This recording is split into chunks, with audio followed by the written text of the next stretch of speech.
was kind of about keywords, finding that. And so like when people, what keywords they're using when they get to your page. And so I was looking in Google Search Console, and but I was in my mind, I'm thinking, well, why isn't this in Google Analytics?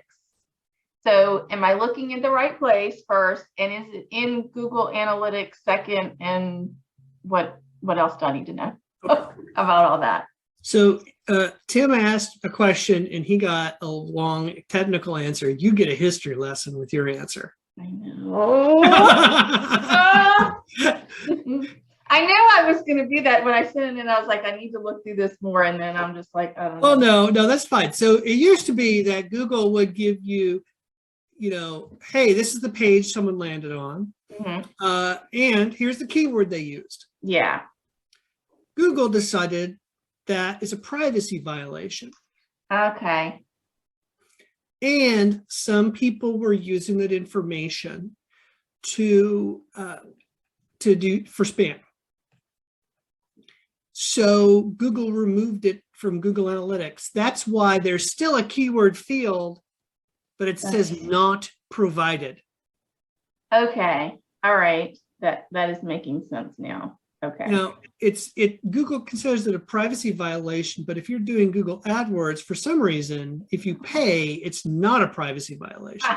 Yeah. If you pay Google, then they'll say it's okay. It's totally okay if you pay them, and you can get but not just the keywords you bid on, but the search queries they used. Okay. Somehow that's acceptable, but from organic search, which doesn't make Google any money, that's a privacy viation. They're going to take a stand and protect the user's privacy. I see. So that's yay, Google. Your credibility is intact. So now you can pair Google Search Console with Google Analytics. Yes, and so I tried to do that, and I had a problem with it. It wouldn't. It said it couldn't connect. So I didn't do something right, and I didn't go back and try. Right. But I don't find it useful because you can't combine the data. You can't, because it keeps it in separate silos. So you can't say, okay, I'm going to combine landing page information from Google Analytics and landing page information from Search Console and see all that. Okay. And then we get into issue, and I think Google would argue that it's because they're two different pieces of information. One's a click and one's a visit, and those are really different. Yeah. They were similar, but they're very different metrics. So lining up, I think Google's saying, well, we can't really line up the data, so we're not going to. Yeah. So that's why the data in Search Console is so important, because it's our best way of seeing the keywords people are clicking through to get to our site. But if you notice the data in Google Search Console, you can do the graphs, right? You have, when you look at, actually, let me pull up Search Console as an example. Yeah, I'll sacrifice my data so we can, hold on, let me just do it this way.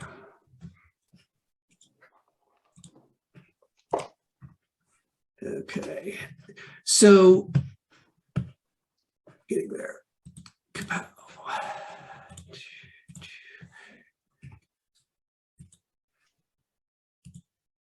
Okay, we're going to share my screen. So I'm sacrificing my data. You guys all can see my traffic. Okay, so in your performance report is what we're looking at. Yes. And we can go to full report. And here we see the queries come to my website, the clicks and the impressions. So click is how many people click off Google search exclusively, and impressions are how many times my website, a page on my website, was seen for this keyword, right? And we get a graph of impressions and clicks. Now, where this is really cool is I can do average position, and now I can see the rank. So like, for instance, this phrase, Google Search Console excluded pages, I rank 2. Oh, 2.2, which is, again, good, but like, I don't know, 2.2? Why 2.2? How do you rank 0.2? 2.2, yeah. I'm number 1 a lot of times, and I'm number 3 sometimes, and it averages out to 2.2. Because you never really rank for any position consistently. This is why I hate it when people start talking about, well, I rank for this. Well, Yeah. no, you don't. You rank 2.2. Yeah. Okay. One thing before you, so how did you get that? Because I have clicks and impressions. How did you get that? So you just click on average position here. Let me see. I see. I see. Okay. Okay. Now, Okay. this shows me this, because this is just queries. I know that this query generated this many clicks, impressions, and position, but I don't know where on my website. Yeah, what page right? it went to. So I can go here and I can click on this word. And now I'm only limiting my data this word. Uh-oh, looks like I dropped a little bit. 3.7, I was 1. Oh my gosh, I'm sinking in the ranks. But now I can go to pages. So the query is still Google Search Console exclude pages, but now I'm limited to this page, right? So now let's just go a little deeper. I can, now I'm limited to this query and that page, but if I take off the query, go to queries, now I see all the keywords. There's 1,000 of them. Okay. For which this page gets clicks and impressions from Google. So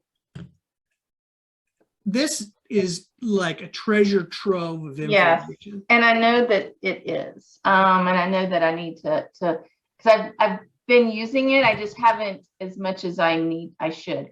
Question for you. So is there so like I know in Google Analytics we can set up our monthly reports. Would I have to use Google Data Studio, and can I pull this in, or is there no way to do like a like, you know what I'm talking about? You could do this in Data Studio. You cannot do this like a Google Analytics report in Google Search Console. Okay, I looked there and I didn't see it, so I'm not as Google. Let me warn you. I'm going to warn you real quick. Yeah, don't. I don't like clients obsessing on keywords. Yeah. Right, because it can really be a very confusing mess. And so you'll notice that, okay, this is the number 1 query for which people find my website, right? It's a ton, but there's 1,000 possible keywords someone could use that are like this to get to this page. Yeah. Now, which is the best one? I don't know. But if we obsess on one, we might lose from the other. Lose the others. Yeah. But this is normal. Normal is there's not one keyword that brings in all the traffic. There's one keyword that brings in a significant portion of traffic, but like Search Console excluded pages, that's legitimate keyword, right? Excluded pages in Google Search Console, a legitimate way to describe it. Which one's better? I don't know. Like this one has more impressions than this one, but this one has more clicks than this one. This one ranks better. Like we could like giz ourselves into a dizzy thing. So I'd almost not bring clients into this. Yeah. This is how I would use it. And I found this to be very effective. So let's go. So I'm going to show you, this is maybe giving away too much information, but we're going to talk about this. So I'm going to go to page report. I'm going to go to a page that I really want to do well. Let's just go to my homepage, and you can really see what a terrible job I'm doing on SEO. So now I'm limiting my data to my homepage, but I want to know its queries getting to this homepage. right? So one thing to note, blue line means clicks, purple line means impressions, orange line means rank. So you're seeing the clicks I'm getting from Google search, but you'll notice it doesn't give me any clicks in the table. So it's not reporting everything. Okay. Right. And that's another really important thing to remember. This is sampled. So you really could hurt yourself with this data if you're not careful. But so what I would do is I would like, one of the things that is really a good way to do this. So this is my homepage, right? The query in Google that brings the most eyeballs, 632 within the last 3 months, because that's what this time scale is set to, right? Is why should I learn SEO? And that's a great query, right? Number 2, is SEO hard to learn? Good, great query.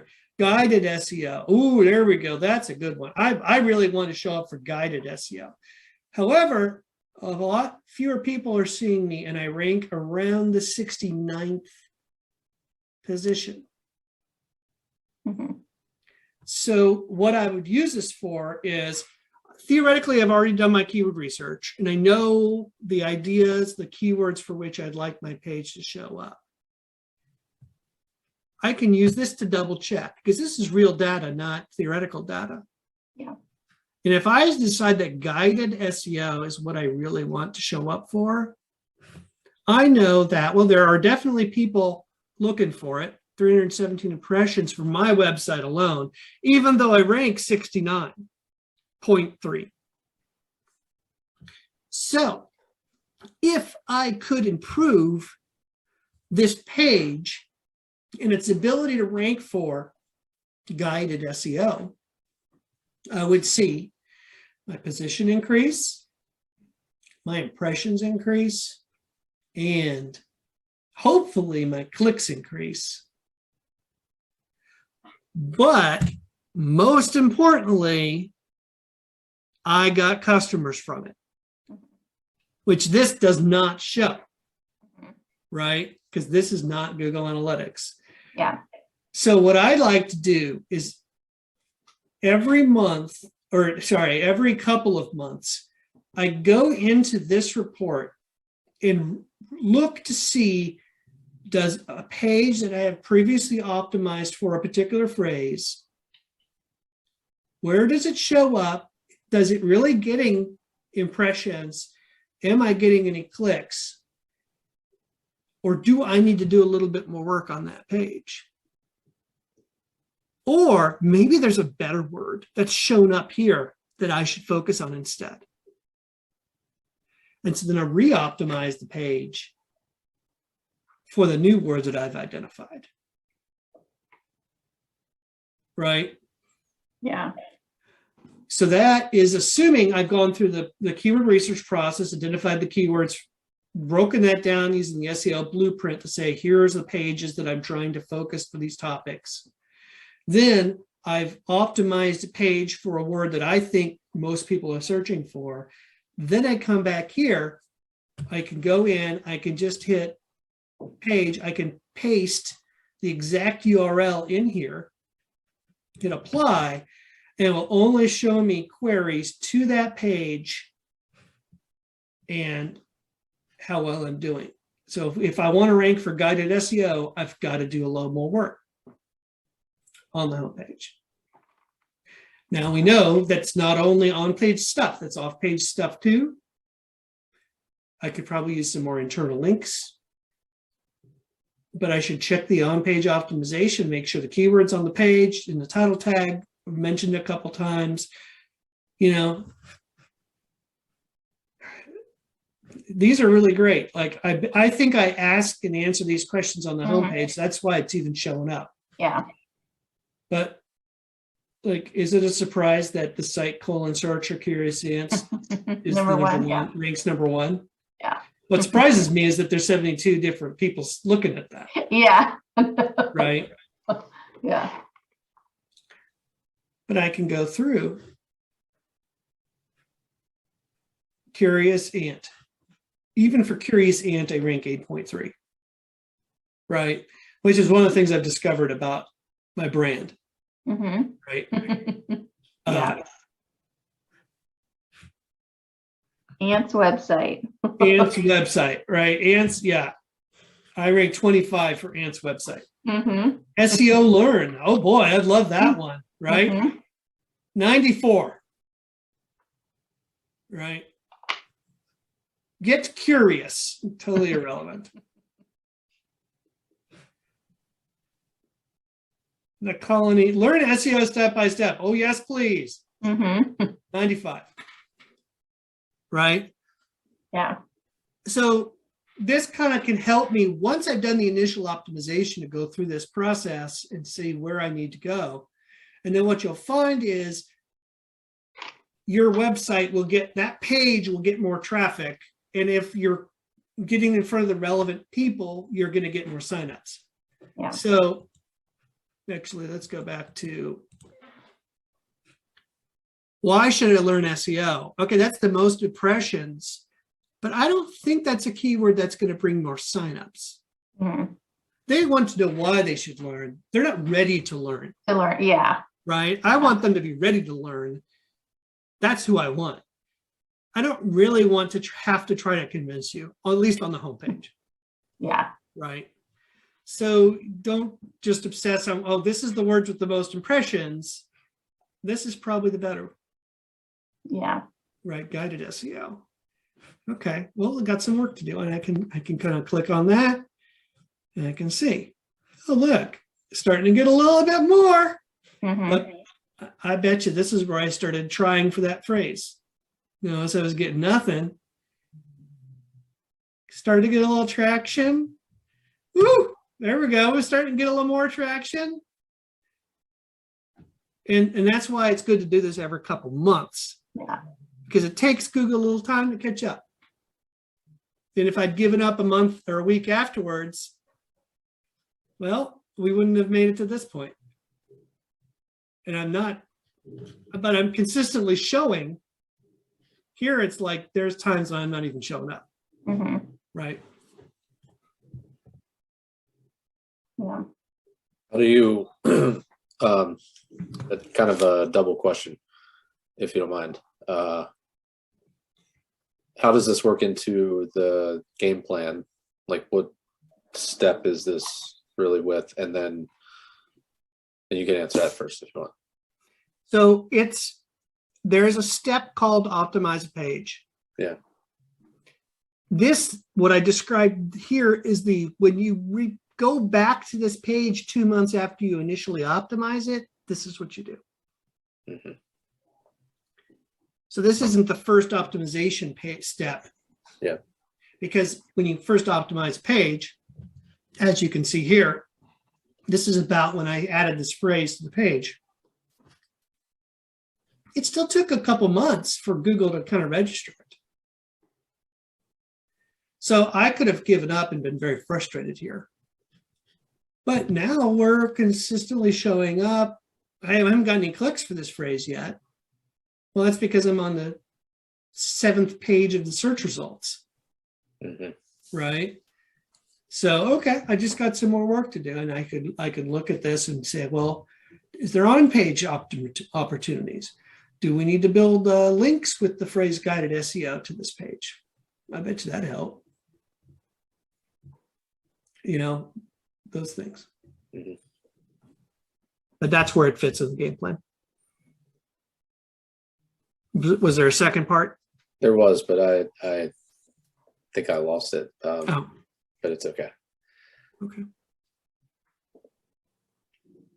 Yeah, but this is, I've been doing this for all my clients, and boy, it's great because it really helps you focus and not get distracted. Like not, oh, what about this word? Mm-hmm. Or what about this word? No. Come back to this every 2 or 3 months. Look and see what you got. and then pivot if you have to. And it's so funny, just as I've noticed trends change. I got a client that does some training, and sometimes the phrase is this certification training, and sometimes it's this certification course. And so I'll optimize for the word course. I'll come back in 3 months and I'll notice that course improved, but training went up significantly. And so then I'll rejigger it for training. Because remember, Google likes topics, not keywords. It knows that a course is training, and you have to, typical way of doing a training is taking a course. So it's not, we don't want 2 pages for that same idea. It's a topic, it's the same idea. So what I notice is I optimize for one phrase and the other one will grow too. But also the number of possible keywords to get to that page grows too, right? Because there's so many ways someone could find a page. We don't want to limit ourselves to 1 or 2 phrases. We want to open it up and talk about our topic in a broad way so that all the different ways someone might search can find, and we can zone in on one, and once you're in the top, top 5, boy, you're doing well. You're consistently getting people to that page. Then you're converting those people, hopefully, that's great.